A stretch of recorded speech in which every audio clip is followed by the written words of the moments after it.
Bonjour, bienvenue pour cette nouvelle vidéo sur les suites géométriques en particulier. On va aujourd'hui rappeler comment on fait pour prouver qu'une suite est géométrique ou pas. Alors, deux façons de prouver qu'une suite est géométrique. La première des façons, je vous ai mis 4 exemples différents, 4 suites, c'est tout simplement de reconnaître la forme U indice n égale U0 fois Q puissance n, avec U0 le premier terme de la suite, et puis Q, ce qu'on appelle la raison, c'est-à-dire le coefficient multiplicatif qui permet de passer d'un terme à l'autre. Donc par exemple ici, la suite UN est géométrique, car elle est de la forme U0 fois Q puissance n, avec U0 qui est égal à moins 3, et elle a une raison de 8. Ici, la suite Vn est géométrique, sa raison c'est moins 4, un nombre négatif, et son premier terme, racine de 2, un irrationnel, pourquoi pas. Ici, un tout petit peu plus complexe, on va présenter ça sous une forme correcte, c'est-à-dire que 4 divisé par 3 puissance n, c'est pareil que 4 multiplié par 1 sur 3 puissance n, c'est-à-dire 4 fois 1 tiers le tout à la puissance n, pour la simple bonne raison que 1, c'est la même chose que 1 puissance n. Donc ici, le premier terme, c'est évidemment 4. Par contre, la raison, ce n'est pas 3, mais 1 tiers. Donc attention à reconnaître correctement la forme. Dernier exemple, la suite xn définie de manière récurrente par x0 égale 11 et puis xn plus 1 égale 5 fois xn. C'est la deuxième définition. Là, vous aviez la définition explicite, un égale u0 fois q puissance n. Ici, on reconnaît tout à fait la définition par récurrence, c'est-à-dire un plus 1 égale q fois un, avec un u0 donné évidemment. Donc ici, c'est la suite géométrique de premier terme 11 et de raison 5. Voilà la première façon de montrer qu'une suite est géométrique.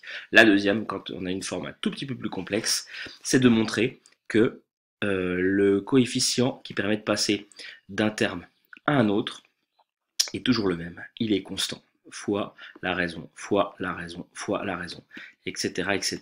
Même entre un et un plus 1, qui sont des termes génériques. À chaque fois, qu'est-ce qu'on retrouve ici? Fois Q, fois Q, fois Q, etc. Sachant que Q est constant. Donc, on va procéder de la manière suivante. On va diviser un terme par le précédent. On doit trouver un nombre. Si on prend un autre terme divisé par le précédent, on doit trouver le même nombre, etc. Pour tous les termes. Évidemment, c'est impossible de le faire sur une multitude d'exemples. On va le faire avec le terme générique. Donc on va montrer que un plus 1 divisé par un est égal à une constante, c'est-à-dire Q. Donc on a un qui est égal à 4 multiplié par 2 puissance n. Que vaut un plus 1? Je vais avoir besoin de son expression, je vais l'écrire juste au-dessus. U indice n plus 1, ça va être égal à 4 fois 2 puissance, et à la place de n, que vous avez en indice ici, je mets n plus 1. Donc n plus 1 moins 1, c'est-à-dire 4 fois 2 puissance n. 4 fois 2 puissance n, c'est l'expression de un plus 1. Je vais maintenant m'atteler au calcul de mon quotient. Que vaut un plus 1 sur un? Je me retrouve donc avec 4 fois 2 puissance n sur 4 fois 2 puissance n moins 1. On voit tout de suite que, étant donné qu'on a des multiplications, on peut enlever les 4, et on se retrouve avec la règle de quatrième qui dit que a puissance m divisé par a puissance n, c'est égal à a puissance m moins n. On se retrouve donc ici avec 2 puissance n moins, parenthèse, n moins 1. Ou encore 2 puissance n moins n plus 1, c'est-à-dire 2 puissance 1, ou encore 2.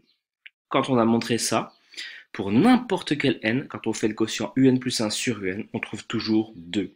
Moralité, un est géométrique. Deux premiers termes, il faut le calculer. Donc u0, ça fait 4 fois 2 puissance 0 moins 1. 2 puissance moins 1, ça fait 1 demi. Donc 4 fois 1 demi, ça fait 2. Bon bref, on calcule. U0, c'est 2 ici. Et de raison, eh ben c'est 2 aussi. hasard, mais bon, ça fonctionne bien. Donc, important, deux méthodes pour montrer qu'une suite est géométrique. La première, on reconnaît une des deux formes, une des deux définitions, pardon, la définition explicite ou alors la définition par récurrence. Deuxième méthode, quand la forme n'est pas tout à fait évidente, on fait le quotient n plus 1 sur un et on montre que c'est égal à une constante. Dernier point, comment faire pour montrer qu'une suite n'est pas géométrique cette fois-ci? Eh bien, toujours la même idée, hein, cette idée de coefficient multiplicatif constant entre tous les termes, entre U0, U1, U2, etc. On doit retrouver ce fois Q, fois Q, fois Q à chaque fois, donc on va tout simplement essayer de trouver un contre-exemple, c'est-à-dire quelque chose qui ne fonctionne pas. Que vaut U0 ici? U0, ça fait 5 plus 2 fois 0, c'est-à-dire 5. Que vaut U1? 5 plus 2 fois 1, c'est-à-dire 7. Que vaut U2? 5 plus 2 fois 2, c'est-à-dire 9. Et on constate quand on fait U1 divisé par U0 que ça fait 7 sur 5, c'est-à-dire 1,4. Alors que quand on fait U2 sur U1, par exemple, ça fait 9 sur 7, qui vaut à peu près 1,29. Donc, évidemment, le résultat est différent. Cette suite ne peut pas être géométrique. Voilà, c'est tout pour aujourd'hui. À bientôt pour une prochaine vidéo.